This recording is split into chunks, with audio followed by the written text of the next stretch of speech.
नमस्कार विद्यार्थी मित्रांनो, मी अजय सुरवसे. आपले सर्वांचे स्वागत आहे MCQ वाला मराठी या आपल्या एज्युकेशनल यूट्यूब चॅनलवरती. तर विद्यार्थी मित्रांनो, आज आहे दिनांक 25 डिसेंबर 2023. तर आजच्या दिवसाची जेवढी काही इम्पॉर्टंट चालू घडामोडी आहेत आणि त्याचबरोबर त्याच्याच रिलेटेड जो काही GSचा पोर्शन आहे तर तो देखील आज आपण डिस्कस करणार आहोत. तर व्हिडिओ हा शेवटपर्यंत नक्की पहा. तर व्हिडिओला सुरुवात करण्यापूर्वी जे कोणी विद्यार्थी मित्र चॅनलवरती नवीन असतील त्यांनी चॅनलला सबस्क्राईब करा आणि त्याचबरोबर बेल आयकॉनवरती क्लिक करा आणि ऑन नोटिफिकेशन सेट करा. म्हणजे चॅनलचे जे काही नवीन व्हिडिओ असतील त्याचे नोटिफिकेशन तुम्हाला मिळत जातील. तर डेली आपलं रोज सकाळी 7 वाजता करंट अफेअरचा व्हिडिओ अपलोड होत असतो, ते देखील तुम्ही पाहू शकाल. चला तर मग आपण आजच्या व्हिडिओला सुरुवात करूया. आजच्या व्हिडिओ मधला प्रश्न पहिला आहे की भारतातील कोणते राज्य राष्ट्रीय महामार्गाच्या लांबीमध्ये प्रथम क्रमांकाचे राज्य आहे? तर विद्यार्थी मित्रांनो, या प्रश्नाचं योग्य उत्तर आहे पर्याय क्रमांक ए, महाराष्ट्र. तर भारतातील महाराष्ट्र हे राज्य राष्ट्रीय महामार्गाच्या लांबीमध्ये प्रथम क्रमांकाचे राज्य आहे.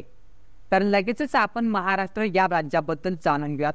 तर महाराष्ट्र या राज्याची स्थापना 1 मे 1960 रोजी झाली. मुख्यमंत्री आहेत एकनाथ शिंदे, राज्यपाल आहेत रमेश बैस आणि राजधानी आहे मुंबई. तसेच तिथे 3 महत्वाची राष्ट्रीय उद्यान आहेत: चांदोली राष्ट्रीय उद्यान, संजय गांधी राष्ट्रीय उद्यान आणि तांडोबा राष्ट्रीय उद्यान. तसेच तिथे 4 महत्वाची धरणे आहेत: उजनी, पवना, जायकवाडी आणि कोयना. पाहूयात पुढचा प्रश्न क्रमांक 2. देशातील पहिले केंद्रीय आदिवासी विद्यापीठ हे कोणत्या राज्यात स्थापन करण्यात येणार आहे? तर विद्यार्थी मित्रांनो, या प्रश्नाचं योग्य उत्तर आहे पर्याय क्रमांक बी, तेलंगणा. तर देशातील पहिले केंद्रीय आदिवासी विद्यापीठ हे तेलंगणा या राज्यामध्ये काय स्थापन करण्यात येणार आहे. तर लगेचच आपण तेलंगणा या राज्याबद्दल जाणून घेऊयात. तर तेलंगणा या राज्याची स्थापना 2 जून 2014 रोजी झाली. मुख्यमंत्री आहेत रेवंत रेड्डी, राज्यपाल आहेत तमिलिसाई सौंदरराजन आणि राजधानी आहे हैदराबाद. तसेच तिथे 2 महत्वाची राष्ट्रीय उद्यान आहेत: मृगावानी राष्ट्रीय उद्यान आणि महावीर हरेना राष्ट्रीय उद्यान. तसेच तिथे 2 महत्वाची धरणे आहेत: सिंगूर आणि पोचेरा. पाहूयात पुढचा प्रश्न क्रमांक 3. 39व्या स्त्री साहित्य संमेलनाच्या अध्यक्षपदी कोणाची निवड करण्यात आलेली आहे? तर विद्यार्थी मित्रांनो, या प्रश्नाचं योग्य उत्तर आहे पर्याय क्रमांक ए, डॉक्टर श्यामला वनारसे. तर 39व्या स्त्री साहित्य संमेलनाच्या अध्यक्षपदी डॉक्टर श्यामला वनारसे यांची काही निवड करण्यात आलेली आहे.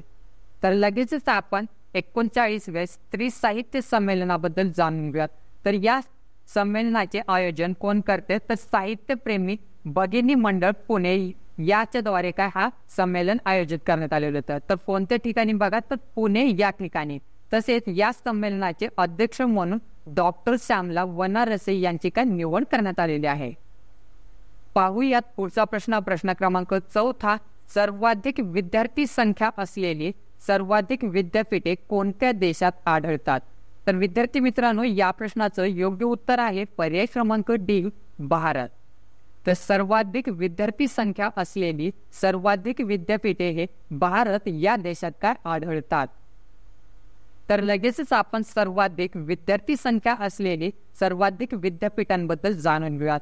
तर इंदिरा गांधी मुक्त राष्ट्रीय विद्यापीठ हे कुठे आहे? तर भारतात आहे. 2 नंबरला आहे राष्ट्रीय विद्यापीठ, हे कुठे आहे? तर भारतात आहे. 3 नंबरला आहे आंडोल विद्यापीठ, तर हे कुठे आहे? तर टोकियो या देशामध्ये आहे. तसेच 4 नंबरला आहे कॅलिफोर्निया सामुदायिक महाविद्यालय, हे कुठे आहे? तर अमेरिका या देशामध्ये आहे. पाहूयात पुढचा प्रश्न क्रमांक 5. कोणत्या देशात मधुमेहाचे सर्वाधिक रुग्ण आढळतात?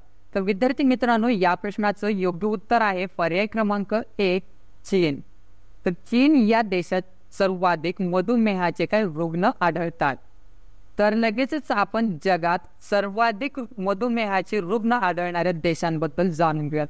तर 1 नंबरला आहे चीन, 2 नंबरला आहे भारत, 3 नंबरला आहे पाकिस्तान, 4 नंबरला आहे अमेरिका आणि 5 नंबरला आहे इंडोनेशिया. पाहूयात पुढचा प्रश्न क्रमांक 6. कोणता दिवस आंतरराष्ट्रीय चहा दिवस म्हणून साजरा केला जातो? तर विद्यार्थी मित्रांनो, या प्रश्नाचं योग्य उत्तर आहे पर्याय क्रमांक बी, 15 डिसेंबर. तर 15 डिसेंबरला आपण आंतरराष्ट्रीय चहा दिवस म्हणून काय साजरा करत असतो. तर लगेचच आपण डिसेंबर महिन्यातील जे काही महत्त्वाचे दिवस आहेत तर त्याबद्दल जाणून घेऊयात.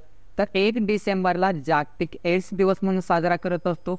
2 डिसेंबरला राष्ट्रीय प्रदूषण नियंत्रण दिवस आणि जागतिक संगणक साक्षरता दिवस म्हणून साजरा करत असतो. 3 डिसेंबरला जागतिक दिव्यांग दिवस आणि राष्ट्रीय वकील दिवस म्हणून साजरा करत असतो. 4 डिसेंबरला भारतीय नौदल दिवस आणि आंतरराष्ट्रीय चेता दिवस म्हणून साजरा करत असतो. 5 डिसेंबरला आंतरराष्ट्रीय स्वयंसेवक दिवस आणि जागतिक माती दिवस म्हणून साजरा करत असतो. 6 डिसेंबरला डॉक्टर बाबासाहेब आंबेडकर यांची पुण्यतिथी म्हणून साजरी करत असतो. 7 डिसेंबरला सशस्त्र सेना ध्वज दिवस म्हणून साजरा करत असतो. 8 डिसेंबरला आंतरराष्ट्रीय भ्रष्टाचार विरोधी दिवस म्हणून साजरा करत असतो. 10 डिसेंबरला मानवी हक्क दिवस आणि अल्फ्रेड नोबेल यांची पुण्यतिथी म्हणून साजरी करत असतो. तसेच 11 डिसेंबरला आंतरराष्ट्रीय पर्वत दिवस आणि युनिसेफ दिवस म्हणून साजरा करत असतो. 14 डिसेंबरला राष्ट्रीय ऊर्जा संवर्धन दिवस म्हणून साजरा करत असतो. 16 डिसेंबरला विजय दिवस म्हणून साजरा करत असतो. 18 डिसेंबरला भारतातील अल्पसंख्याक हक्क दिवस म्हणून साजरा करत असतो. 19 डिसेंबरला गोवा मुक्ती दिवस म्हणून साजरा करत असतो. 20 डिसेंबरला आंतरराष्ट्रीय मानव एकता दिवस म्हणून साजरा करत असतो. 22 डिसेंबरला राष्ट्रीय गणित दिवस म्हणून साजरा करत असतो.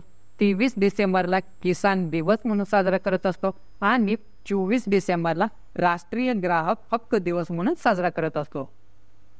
पाहूयात पुढचा प्रश्न, प्रश्न क्रमांक 7. कोणत्या राष्ट्राने डोडो निर्मूलन प्रकल्प काय सुरू केलेला आहे. तर विद्यार्थी मित्रांनो, या प्रश्नाचं योग्य उत्तर आहे पर्याय क्रमांक बी, मॉरिशियस. तर मॉरिशियस या राष्ट्राने डोडो निर्मूलन काय प्रकल्प सुरू केलेला आहे. तर लगेचच आपण मॉरिशियस या राष्ट्राबद्दल जाणून घेऊयात. तर तेथील राष्ट्रप्रमुख आहेत अनिरुद्ध जगन्नाथ, पंतप्रधान आहेत प्रवित जुगनाथ आणि राजधानी आहे पोर्ट लुईस आणि तेथील चलन आहे मॉरिशियन रुपया. पाहूयात पुढचा प्रश्न, प्रश्न क्रमांक 8. पृथ्वीवरील सर्वात खोल भूगर्भातील प्रयोगशाळा कोणत्या देशाने सुरू केलेली आहे. तर विद्यार्थी मित्रांनो, या प्रश्नाचं योग्य उत्तर आहे पर्याय क्रमांक सी, चीन. तर पृथ्वीवरील सर्वात खोल भूगर्भातील प्रयोगशाळा चीन या देशाने काय सुरू केलेली आहे. तर लगेचच आपण चीन या देशाबद्दल जाणून घेऊयात. तर चीन या देशाचे राष्ट्रप्रमुख आहेत शी जिनपिंग, पंतप्रधान आहेत ली कियांग, राजधानी आहे बेजिंग आणि तेथील चलन आहेत रेनमिनबी. पाहूयात पुढचा प्रश्न, प्रश्न क्रमांक 9. कोणत्या देशाच्या एनजीओला आंतरराष्ट्रीय लैंगिक समानता पुरस्कार 2023 ने सन्मानित करण्यात आलेला आहे. तर विद्यार्थी मित्रांनो, या प्रश्नाचं योग्य उत्तर आहे पर्याय क्रमांक बी, अफगाणिस्तान.